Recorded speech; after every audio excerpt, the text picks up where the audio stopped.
يهدي به الله من اتبع رضوانه سبل السلام ويخرجهم من الظلمات إلى النور بإذنه ويهديهم إلى صراط مستقيم. Perkenalkan, nama saya Maria Anastasia Dwi Eni Widyastuti. Saya lahir di Yogyakarta tanggal 25 Desember tahun 1962. Saya asli Jogja. Ketika itu tinggal di Duko, Kecamatan Gedongkiwo.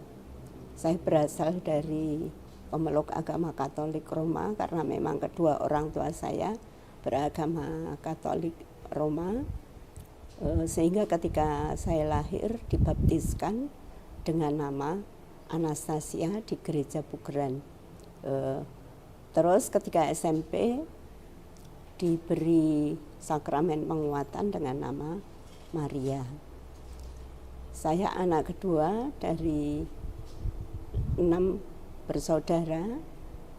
Kakak saya ada seorang putri, kemudian adik ada 4 putri, kemudian yang 3 laki-laki. Saya sejak TK sampai perguruan tinggi sekolah di Yayasan Kanisius semua.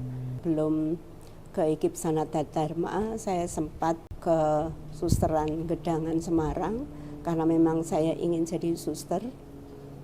Makanya saya kemudian memberanikan diri bersama dengan ada teman yang memang sama-sama ingin jadi suster kemudian ke Susteran Ordo Franciskanes di Gedangan Semarang.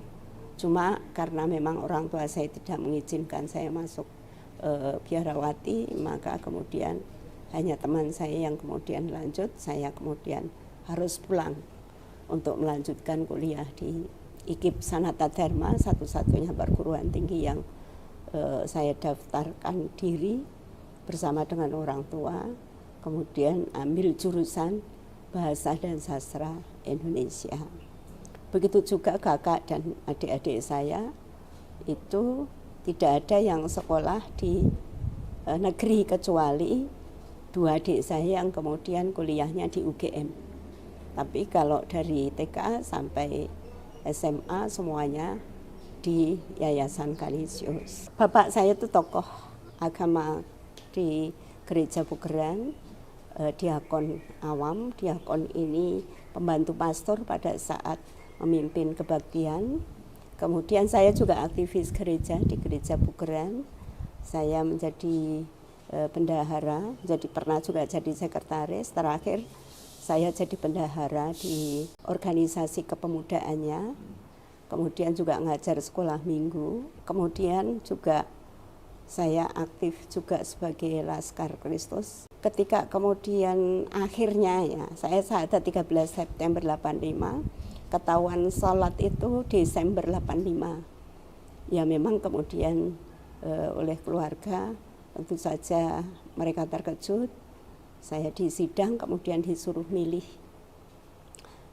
Islam ataukah milih keluarga. Ya memang dengan pertimbangan sama ketika saya mau syahadat pada September 85 setelah mengalami pergulatan iman hampir 3 tahun kurang sebulan. Pertimbangan saya adalah hidup di akhirat jauh lebih lama dibanding hidup di dunia. Jadi ketika kemudian saya menyampaikan kepada keluarga bahwa saya milih Islam, ya maka kemudian memang otomatis karena sayangnya mereka kepada saya, otomatis kemudian mereka marah. Wajar saja, saya insya Allah tidak punya dendam sama sekali kepada bapak ibu dan kemudian kakak dan adik-adik saya. Marahnya seperti apa? Iya, dipukul, diancam, kemudian menghadirkan tokoh-tokoh agama ke rumah untuk membujuk saya. Ya diantaranya itu. Ya memang saya dipukul, saya pernah dipukul juga. Tidak saya sebutkan siapa, tapi yang jelas anggota keluarga.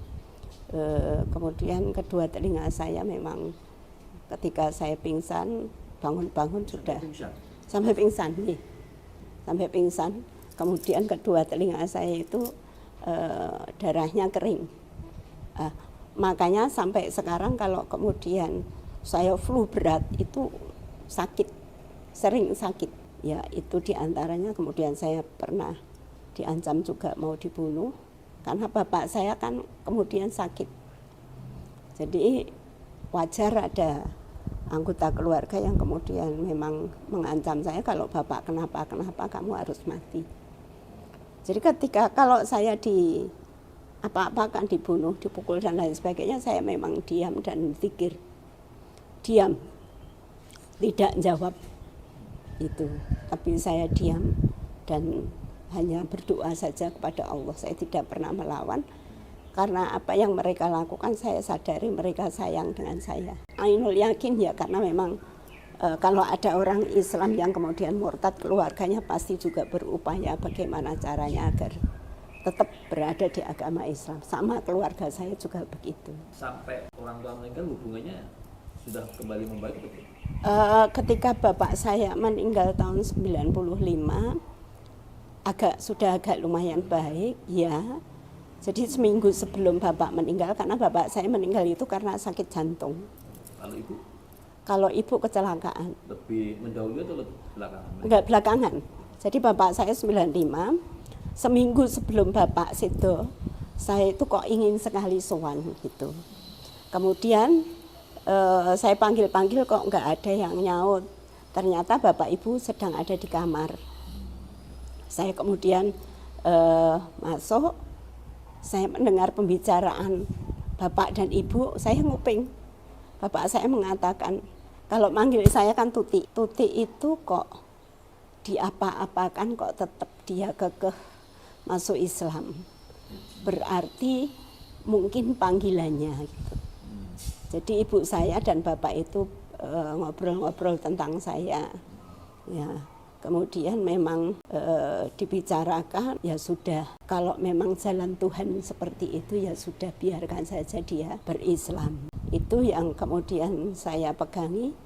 Kebetulan ngobrol begitu, bapak itu menyatakan, aku kok pengen makan roti monde tapi yang gulung itu, yang saya bawa itu, dan apel merah. Jadi nggak tahu, mungkin itu kayak apa ya, mungkin Allah juga yang menggerakkan hati saya untuk membawa apa yang disukai bapak.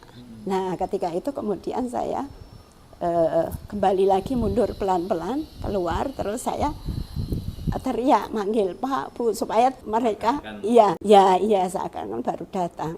Kemudian saya ditemui, saya kasih roti itu, kemudian bapak bilang, wah saya baru pengen banget roti itu gitu, sama apel merah, apel Washington gitu.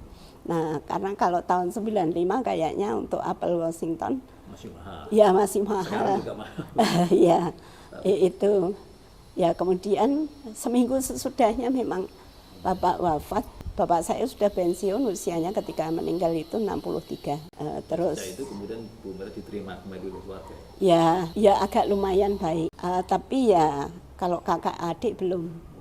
Ya sampai kemudian ibu saya sebelum meninggal itu sekitar tahun 2008 apa ya. Sebenarnya hubungan kami agak lumayan ya baik dalam tanda kutip. Jadi ketika ibu saya itu mengalami kecelakaan jalan kaki ya, jadi jalan kaki, kemudian kesandung bola, ada anak-anak yang sedang main, kemudian gandunya pecah, kemudian dirawat di Sarjito di ruang isolasi. Nah saat hari kedua saya sowan ke tempat ibu di Sarjito itu, ibu kebelet BAB. Ibu bilang tolong dipanggilkan perawat. Terus saya kan kaget, lah ibu mau apa kok minta dipanggilkan perawat? Kesakitan? Enggak, saya mau BAB. Loh BAB kok dipanggil perawat? Tak ladeni aja Bu, pakai bahasa Jawa ya. Kamu nanti enggak jijik? Loh enggak. Terus saya ambilkan peralatannya, Kemudian memang saya ladeni, kamu nggak jijik? Enggak. Bau? Ya bau wajar. Benar kamu nggak jijik? Enggak. Terus ibu itu ngendika memang kalau yang lain itu mesti dipanggilkan perawat. Sebenarnya ibu itu, aku malu sebenarnya kalau dipanggilkan perawat itu. Lah kalau adik laki-laki yang ngeladeni memang enggak ya, tapi kan ada yang perempuan gitu. Bu, dulu ketika saya kecil, sejak kecil ibu kan ngeladeni saya. Apakah ibu juga jijik? Ya enggak, masa kok? Iya sama, saya enggak jijik. Saya enggak jijik, pokoknya kalau ibu mau BAB udah bilang aja. Apa yang saya lakukan ini sebenarnya sebuah kewajiban anak. Sama ketika ibu itu dulu ngeladeni saya ketika BAB. Kalau ibu enggak jijik, saya juga enggak jijik. Ibu mau BAB 1000 kali sekalipun saya tidak pernah bisa membalas kebaikan ibu sejak saya kecil.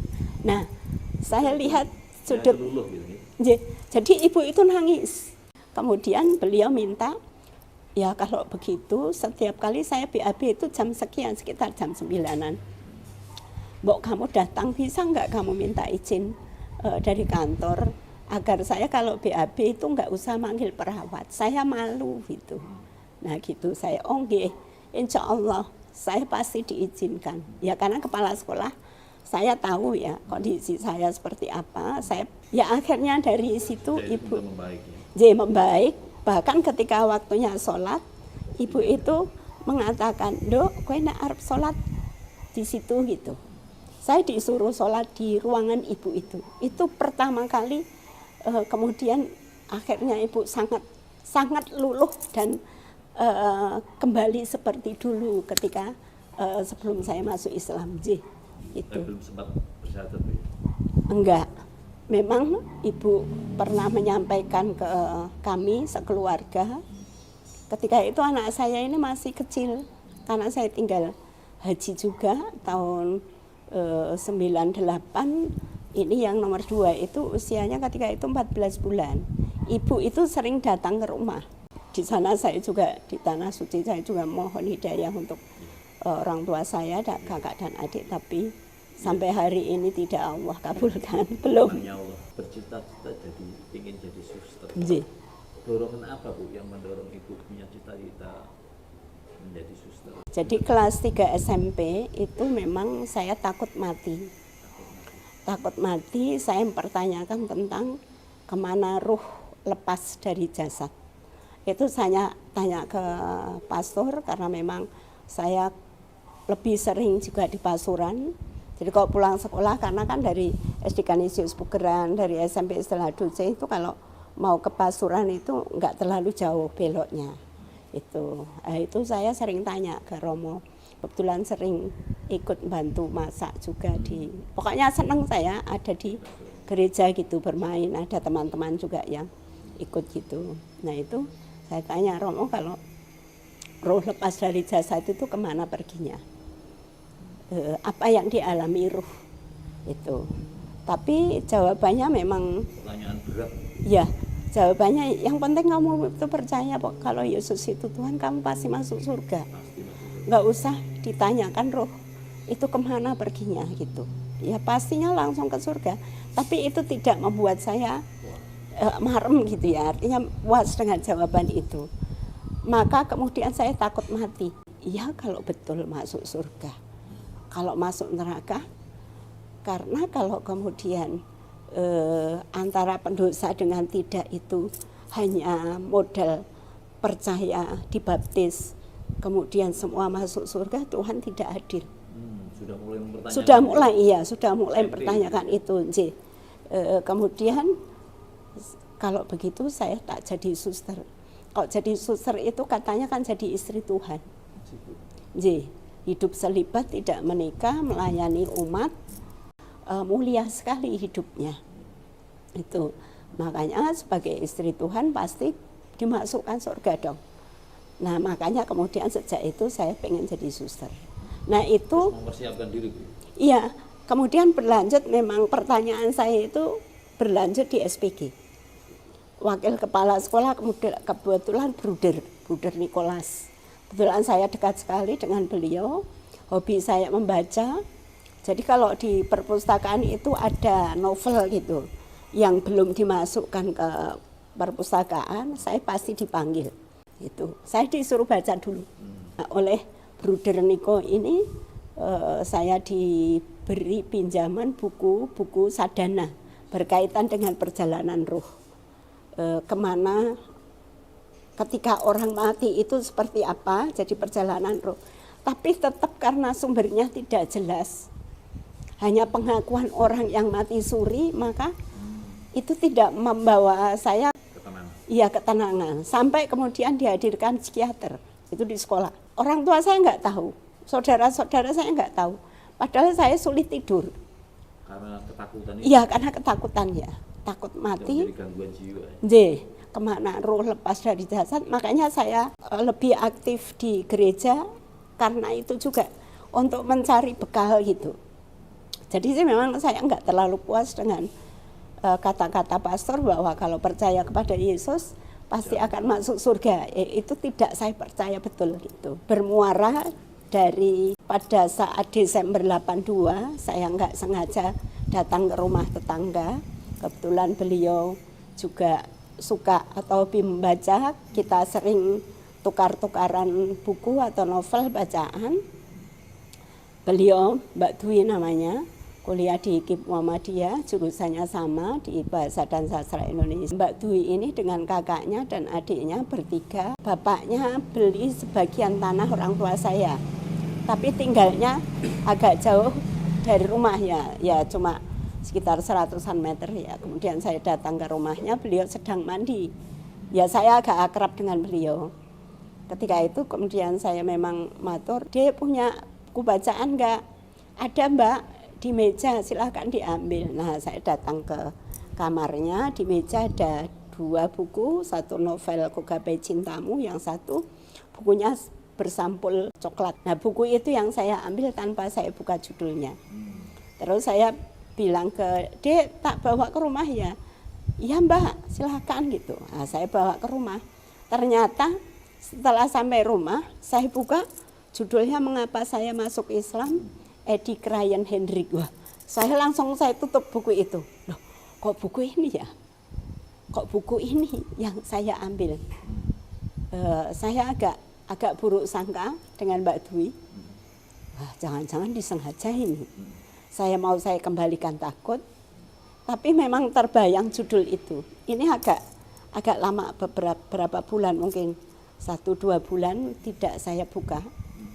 Saya ya karena memang sejak kecil ditanamkan kebencian terhadap isi, memang kita biasa ya, dekat Islam itu bukan agama, nabinya tukang kawin dan lain sebagainya. Bahwa Islam itu Tuhannya tuli, manggil, ya teriak-teriak pakai adzan dan lain sebagainya. Ya pokoknya buruk sekali berkaitan dengan Islam. Ya, karena memang seperti itu. Jadi saya benci sekali terhadap Islam. Bencinya luar biasa. Jadi kalau ada terdengar adzan itu saya sampai marah dalam hati itu. Ya makanya kemudian ketika saya membuka buku itu kok dia masuk Islam ya.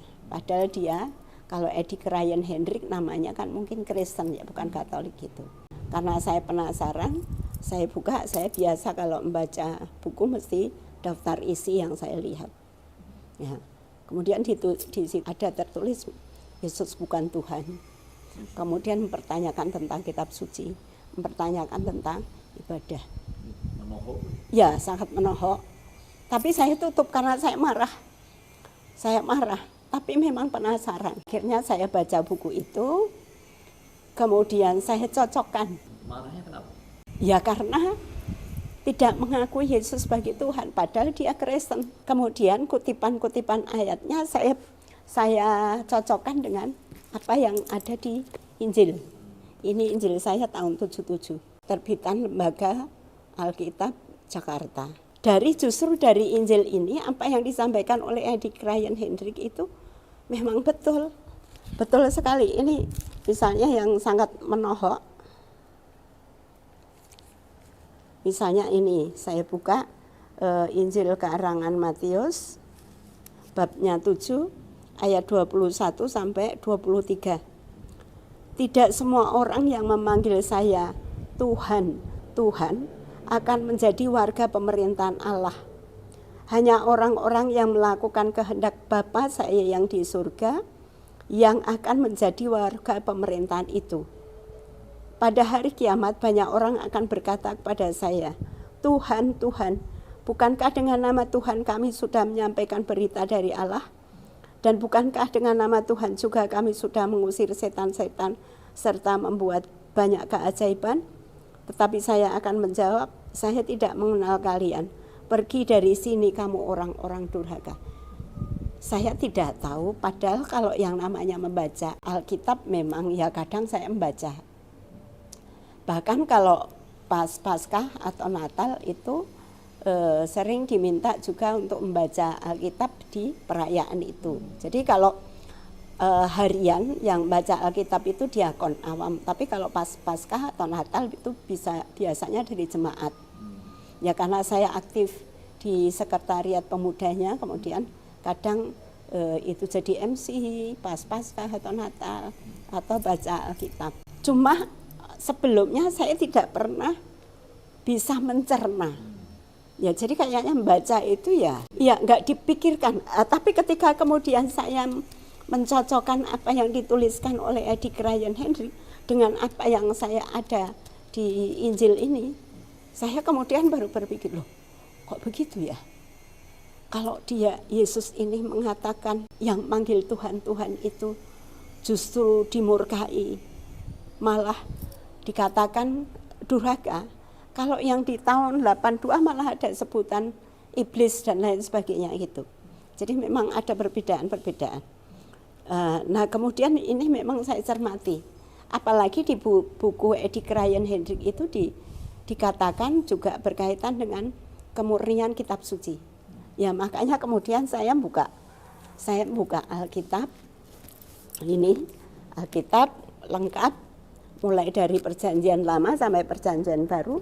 Jadi justru dari sini juga ketika saya buka mulai kitab Kejadian ini ya karena saya kuliah di jurusan Bahasa dan Sastra Indonesia, kemudian muncul hal-hal yang kemudian tidak masuk akal. Misalnya ini di kitab Kejadian bab 1 ayat 1. Pada mulanya Allah menciptakan langit dan bumi. Ayat kedua, bumi belum berbentuk dan kosong. Gelap gulita menutupi samudera raya dan roh Allah melayang-layang di atas permukaan air. Ini ayat yang kedua ini muncul kontradiksi. Bumi belum berbentuk dan kosong, tapi kemudian di klausa yang kedua dikatakan gelap gulita menutupi samudera raya. Jadi kalau seperti ini yang salah siapa? Penulis Alkitab atau wahyunya? Ya, karena bertentangan. Apalagi roh Allah melayang-layang di atas permukaan air. Kalau begitu ketika Allah menciptakan dunia seisinya ini wujudnya roh yang melayang-layang di atas permukaan air. Kalau yang namanya melayang-layang di atas permukaan air berarti bisa dilihat dong. Ada wujudnya. Itu yang kemudian juga sangat menohok. Kita baca selanjutnya itu di ayat yang kelima, dan Allah menamai terang itu siang dan gelap itu malam. Jadilah petang dan jadilah pagi, itulah hari pertama. Jadi hari pertama diciptakan terang dan gelap. Tapi di hari keempat baru diciptakan matahari dan bulan sebagai pembeda malam dan siang. Nah, itu juga sangat, loh kok nggak masuk akal ya? Kenapa tidak diciptakan matahari dan bulan dulu, kemudian ada terang itu disebut siang, kemudian gelap itu malam. Itu kontradiksi yang sangat kemudian membawa saya kok iya ya, apa yang disampaikan Eddie Ryan Hendry kok iya gitu. Apalagi kemudian tadi bab 1 dikatakan Allahnya berwujud roh. yang melayang-layang di atas permukaan air. Di bab 3 ayat yang ke-8 dikatakan begini, ketika mereka mendengar bunyi langkah Tuhan Allah yang berjalan-jalan dalam taman itu pada waktu hari sejuk, bersembunyilah manusia dan istrinya itu terhadap Tuhan Allah di antara pohon-pohonan dalam taman. Manusia ini adalah Adam dan Hawa. Nah, bayangan saya ketika itu, rohnya kemudian turun, jalan-jalan. Wujudnya apa? Nah, ketika saya tanya kepada pastor, dikatakan yang namanya roh Allah itu wujudnya merpati putih. Tapi di ayat ke-9 kemudian dikatakan begini, tetapi Tuhan Allah memanggil manusia itu dan berfirman kepadanya, di manakah engkau? Ya kalau berfirman, yang namanya berfirman itu memang harus Tuhan. Ya. Tapi kok tidak tahu Adam dan Hawa ini bersembunyi di balik pohon. Dia bertanya, di manakah engkau? Nah, ini juga sangat menarik loh. Kalau memang Allah itu maha melihat, maha tahu, kenapa kemudian Tuhan ini ketika Adam dan Hawa hanya bersembunyi di balik pohon sudah bertanya-tanya. Kemudian berkait dengan wujud Tuhan ini juga di bab 32, subjudulnya pergumulan Yakub dengan Allah, bab 32 ayat 22 sampai dengan 32. Pada malam itu Yakub bangun dan ia membawa kedua istrinya, kedua budaknya perempuan dan ke-11 anaknya dan menyeberang di tempat penyeberangan sungai Yabok. Ayat yang ke-23, sesudah ia menyeberangkan mereka, ia menyeberangkan juga segala miliknya. Ayat 24, lalu tinggallah Yakub seorang diri, dan seorang laki-laki bergulat dengan dia sampai fajar menyingsing. Ketika orang itu melihat bahwa ia tidak dapat mengalahkan Yakub, ia memukul sendi pangkal paha Yakub, sehingga sendi pangkal paha itu terpelecok ketika ia bergulat dengan orang itu. Lalu kata orang itu, biarkanlah aku pergi karena fajar telah menyingsing. Saud Yakub, aku tidak akan membiarkan engkau pergi jika engkau tidak memberkati aku. Ayat 27, bertanyalah orang itu kepadanya, siapakah namamu? Saudnya, Yakub. Lalu kata orang itu, ini ayat ke-28, namamu tidak akan disebutkan lagi Yakub tetapi Israel, sebab engkau telah bergumul melawan Allah dan manusia dan engkau menang. Berarti laki-laki tersebut yang bergumul dengan Yakub, gelut, itu adalah Allah. Dan karena tidak bisa mengalahkan Yakub, kemudian memukul dengan licik, ya, mukul pangkal paha Yakub sampai kecedit, ya, terpelecok itu kecedit. Ketika saya membaca ini, buku pengantar ini, ketika itu memang saya sedang bingung. Di yayasan, di penerbit Kanisius ada buku ini, pengantar ke dalam perjanjian lama, ditulis oleh Romo Grunen. Ini seorang pastor, dosen juga di sekolah calon pastor, cetakan pertama tahun 80. Buku saya itu dipinjam orang, kemudian tidak dikembalikan, ya mudah-mudahan lebih bermanfaat untuk dia. Ini yang saya punyai, cetakan ke-6, yaitu tahun 91. Di sini disampaikan pada halaman 19 di bagian E, terjemahan Alkitab ke dalam bahasa Indonesia langsung berdasarkan kitab suci yang ditulis dalam ketiga bahasa tersebut. Maksudnya bahasa Ibrani, bahasa Aram, dan bahasa Yunani. Ini dibahas di sebelumnya. Tetapi naskah-naskah yang ditulis oleh penulis suci sudah lama hilang lenyap. Ini diakui seperti ini. Kebanyakan naskah asli itu ditulis atas macam kertas yang dibuat dari sejenis gelagah yang banyak terdapat di Mesir dan seterusnya. Itu memang diakui, kemudian yang asli tidak ada. Di halaman 20, semua naskah asli yang ditulis oleh penulis suci tidak terpelihara bagi kita. Berabad-abad lamanya naskah-naskah itu disalin dengan tangan, dan dengan disalinnya naskah-naskah itu banyak kesalahan menyusup. dalam menyalin Alkitab ada kesalahan yang kebetulan saja terjadi, tetapi ada juga yang disengaja dibuat atas dasar macam-macam pertimbangan. Tetapi Tuhan tidak menjaga supaya kitab suci terpelihara secara utuh sempurna. Penyalin-penyalin tidak mendapat pertolongan khusus. Usaha itu sering berhasil baik, tetapi kadang-kadang mesti diakui bahwa kita tidak bisa tahu lagi apa yang aslinya ditulis oleh penulis suci. Jadi jelas sekali di buku ini disampaikan bahwa kalau kemudian misalnya berubah-ubah ya wajar saja.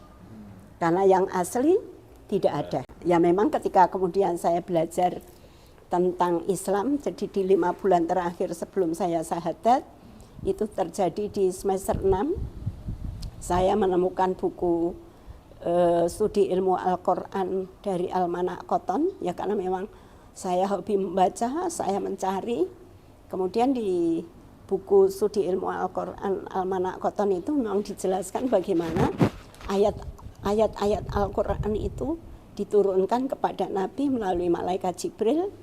Kemudian Rasulullah SAW itu dalam keadaan umi, buta huruf, dituliskan oleh para sahabat-sahabat di sekitar kehidupan Nabi yang memang banyak juga yang pintar.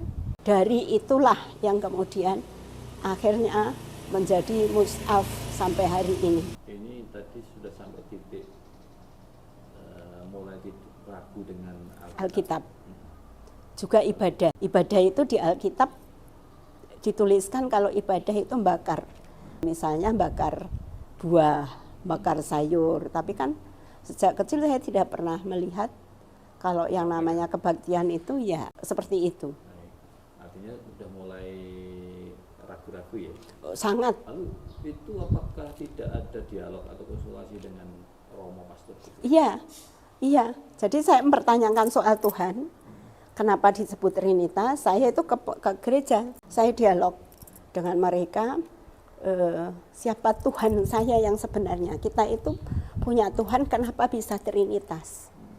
Dijelaskan memang Allah Bapa itu menjelma dalam bentuk Allah Putra, kemudian dalam karyanya dibantu oleh Roh Kudus. Itu kata para pastor, kata bruder. Kebetulan saya punya teman-teman kalau kuliah di IKIP Sanata Dharma kan juga banyak frater ya, calon suster, kemudian calon pastor, kemudian juga banyak suster. Saya ngobrol dengan mereka. Tetapi selalu dijawab, ini kalau itu enggak penting, yang penting itu kamu percaya bahwa Yesus itu Tuhan, kamu besok pasti masuk surga. Nah, kepastian yang saya masih pertanyakan itu, ya kenapa harus Trinitas? Padahal di dalam Alkitab jelas, Yesus mengatakan aku ini hanya utusan. Yesus tidak pernah mengakui dirinya Tuhan. Kalau kita baca di Injil kan jelas sekali banyak perkataan-perkataan Yesus yang menyatakan aku ini hanya utusan. Siapa yang memanggil aku Tuhan saja tidak dikenal oleh Yesus.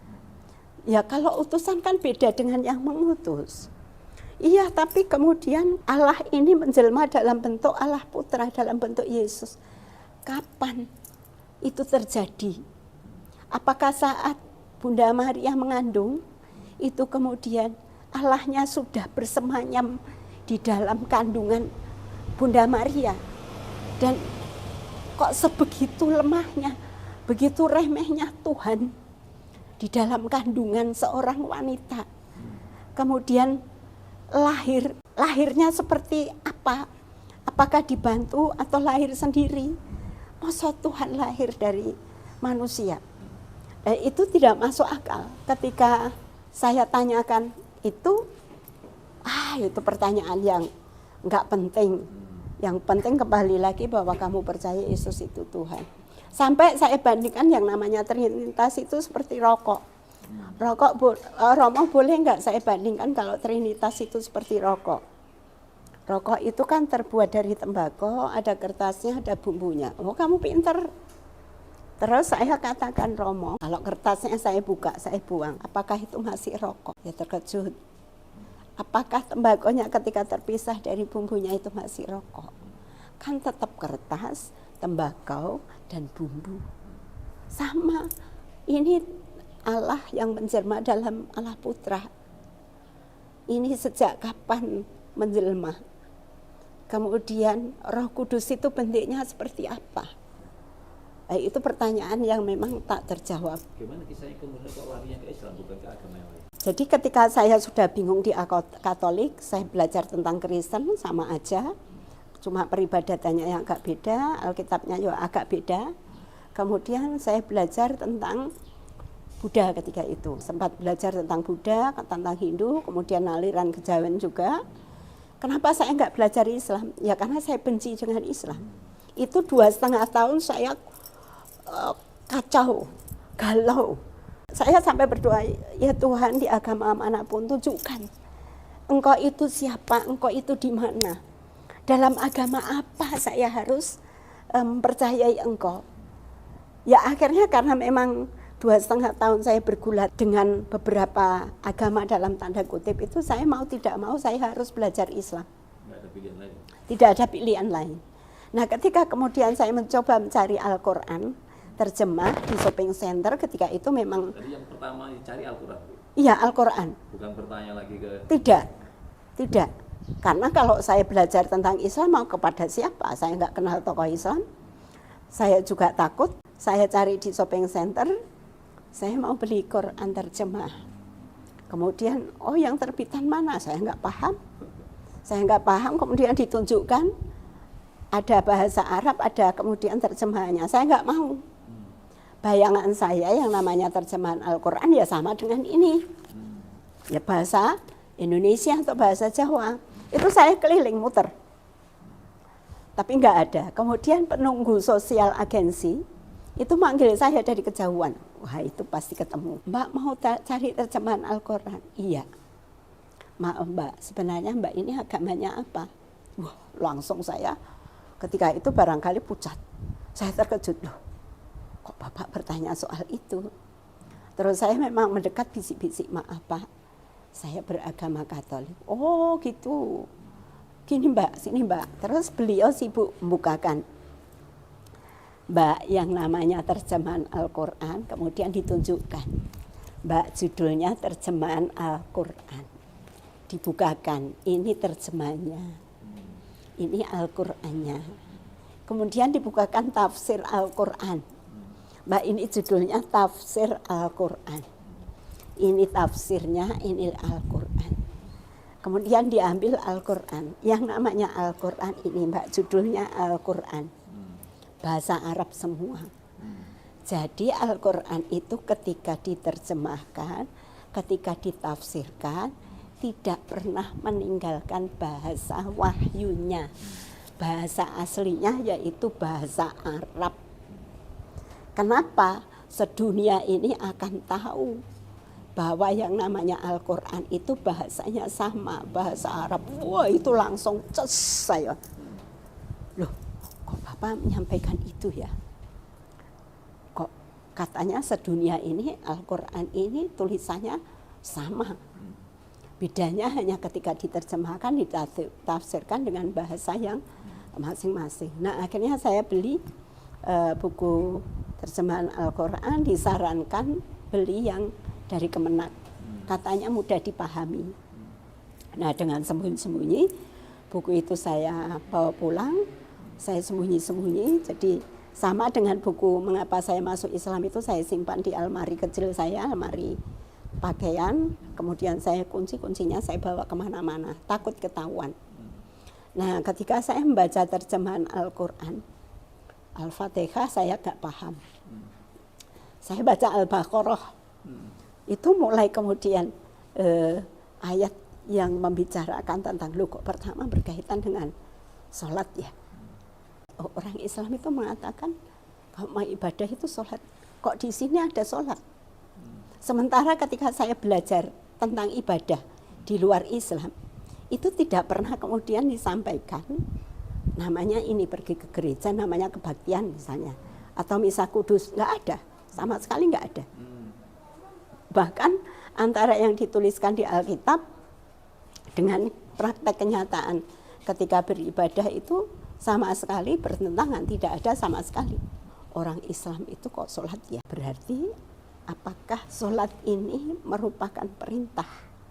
Kemudian di Al-Baqarah itu saya baca terjemahannya kok, oh ternyata zakat, ternyata tentang puasa, tentang haji, tentang bagaimana riba, tentang bagaimana berdagang harus dituliskan dan lain sebagainya. Kayaknya di Al-Baqarah ini banyak sekali berkaitan dengan apa yang dilakukan oleh umat Islam sebagai salah satu bentuk peribadatan. Apalagi kalau kemudian ketemu dengan misalnya di surat Toha ayat 14 berkaitan dengan Qul innani anallahu la ilaha illa ana. Katakanlah bahwa aku ini Allah. Sebutan Allah saja ini diatur. Di dalam surat Maryam juga disampaikan dari ayat 90 sampai 92 pas 93 berkaitan dengan kalau kemudian mengatakan bahwa Allah itu punya anak, murkanya Allah itu seperti apa? Apalagi ketika saya membaca Al-Ikhlas, bahwa yang namanya Allah itu tidak beranak, tidak diperanakkan, tidak punya saudara. Saya belajar tentang Islam itu sekitar 5 bulanan. Saya selesai membaca terjemahan itu, saya datang lagi ke sosial agensi, kemudian bapak yang melayani saya itu masih ingat. Mau diberi memang saya nggak mau, saya nggak mau. Ketika itu saya punya uang dari beasiswa. Kemudian Pak, saya baca apa lagi kalau sudah baca terjemahan? Oh ini Asbabul Nuzul. Asbabul Nuzul itu riwayat bagaimana Al-Quran ini diwahyukan. Itu saya kemudian pulang baca itu makin lengkap. Kemudian juga disuruh kembali lagi. Saya baca hadis qudsi untuk melengkapi. Kata bapak itu kalau Al-Quran ini dituliskan, kalau hadis qudsi ini wahyu juga di bawah Al-Quran. Nah, di situ juga berbicara tentang akidah dan lain sebagainya. Kemudian saya datang lagi, saya disuruh baca hadis ketika itu Bulughul Maram, ada 2 jilid. Saya baca, loh peraturan orang Islam ternyata kok dari bangun tidur sampai bangun tidur diatur ya. Harus seperti ini, baca doanya seperti ini dan lain sebagainya. Saya kemudian kembali lagi, saya disuruh baca Asbabul Wurud. Nah, setelah Asbabul Wurud, saya kemudian termasuk disuruh baca itu studi ilmu Al-Quran dari Almanak Koton. Kemudian itu menambah saya, kok seperti ini ya. Terus saya kembali lagi, saya baru disuruh membaca Akidah Islam. Ada bukunya agak tebal.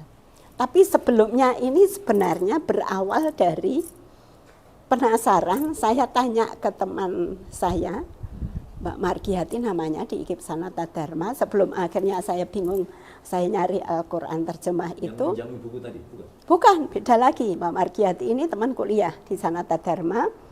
Beliau pakai busana muslim. Jadi di jurusan saya itu yang muslim kalau nggak salah 4 orang. Termasuk Mbak Margiati ini.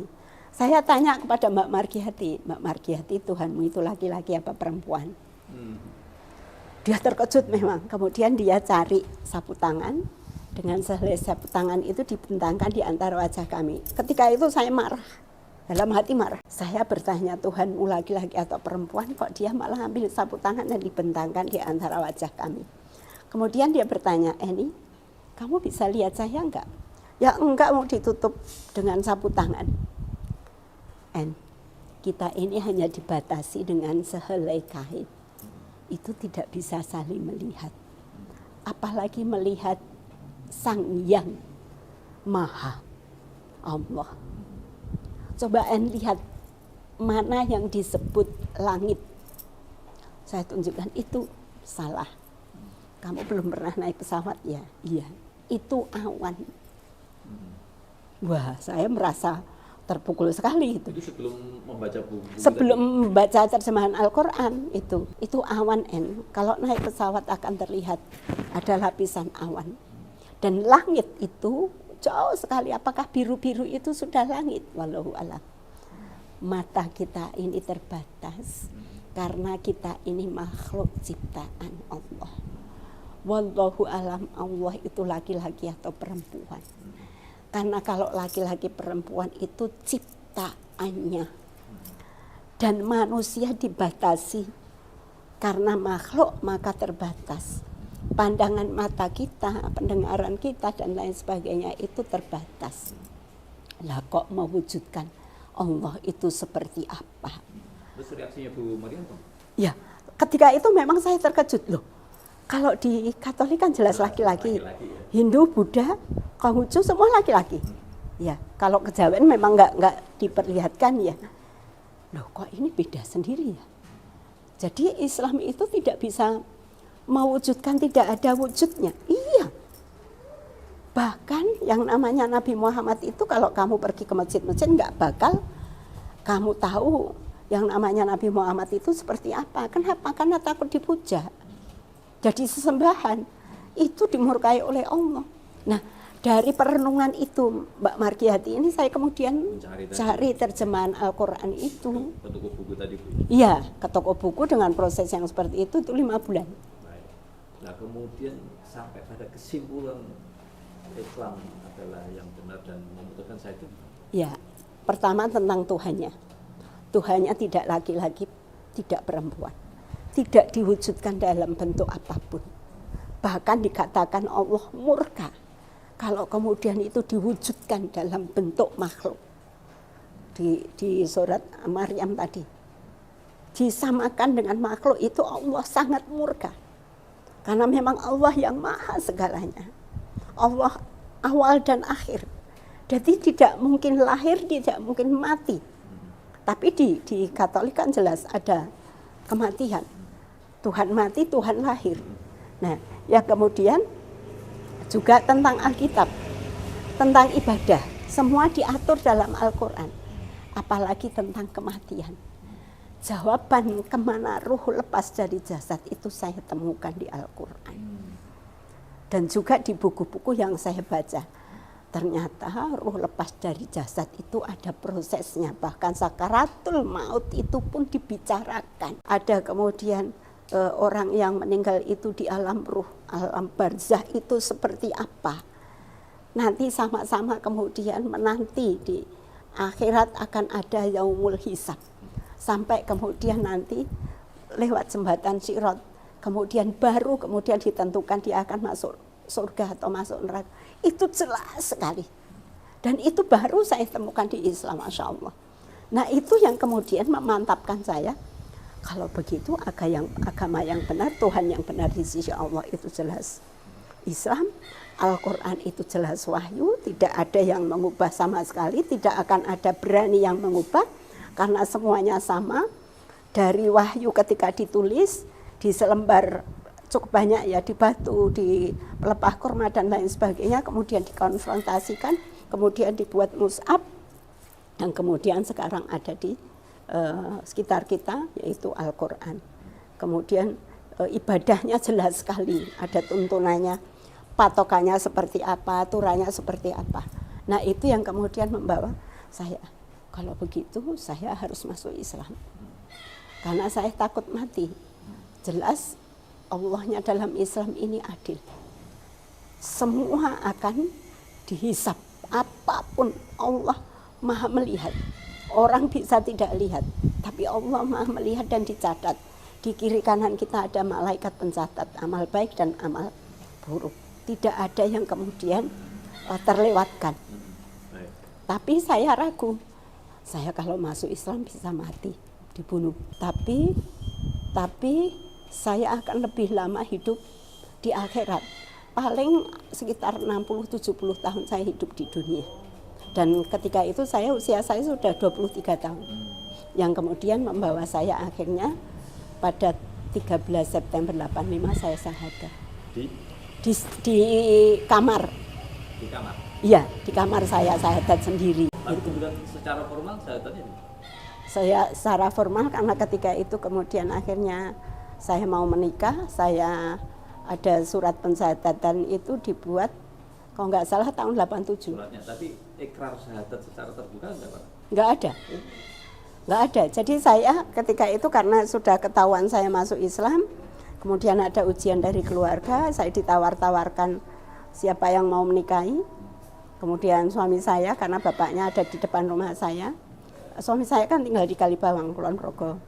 Terus bapak mertua itu orang Katolik juga menyampaikan bahwa saya ditawar-tawarkan kemudian ditolong mau dinikahi. Nah itu baru kemudian saya mencari surat pensyahadatan karena untuk mencari perubahan KTP. Nah, kebetulan lurahnya Katolik. Dulu saya harus mencari surat pensyahadatan. Tapi gitu. sudah bersyahadat? Sudah secara resmi 85. Ya. Ceritanya mudah-mudahan menjadi amal jariah Bu Maria dan Amin. bermanfaat bagi kita semua. Amin, amin, amin.